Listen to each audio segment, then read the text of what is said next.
Health officials in Kakamega County, Western Kenya, are investigating a suspected case of Ebola. The patient had recently traveled to eastern Uganda to visit relatives. Mumias West Disease Surveillance Coordinator Boaz Gishana said in a statement released on Friday that the patient is currently at St. Mary's Hospital Isolation Unit awaiting laboratory tests. We are on the Trans-Africa Highway that comes from Mombasa all the way to Sudan. And I would like to say that we are ready, and you saw it during the COVID-19. You see, the approach is similar, that we have a task force that is ready, and the staff have been put on the alert to make sure that any suspected cases are quickly identified and isolated, tested, and treated accordingly.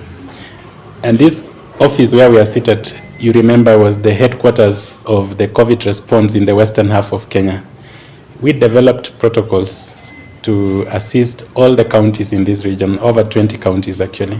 Moi Teaching and Referral Hospital CEO Wilson Aruasa further applauded the Ministry of Health, WHO and KEMSA for equipping the hospitals with enough PPEs, saying they will provide a conducive environment in handling suspected cases of serious diseases like Ebola. I can assure you and assure the public that we are ready also, and working with the Ministry of Health and the counties, particularly the border counties like Busia, Trans Nzoia, West Pokot and others. Including now, I think the case you are referring to was in Kakamega, which is a region also that MTRH covers. We are ready and prepared. You know, the lessons that we learned in COVID-19, the need for preparedness, the need for adequate staff training, adequate PPEs, personal protective equipment, which we have more than enough actually. Even monitoring what is happening in Uganda, we've been watching on Uganda TV stations. And they're also doing a good job at it, I must say, and probably issues about vaccination are the things that need to be addressed. But in terms of the actual case management and the prevention of the disease, I think the region, the East African region, really is prepared.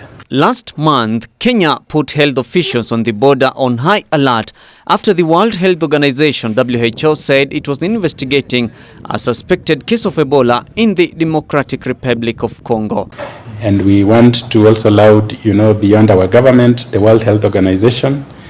They also come in handy to support us, and we appreciate that. Uganda is currently battling a rise in infections and deaths caused by the Sudan strain, which currently has no vaccine. Health officials have urged residents to adhere to measures to prevent infection and spread of the virus. Previous outbreaks and responses have shown that early diagnosis and treatment, optimized supportive care with fluid and electrolytes repletion, and treatment of symptoms significantly improve survival rates of the deadly Ebola virus disease.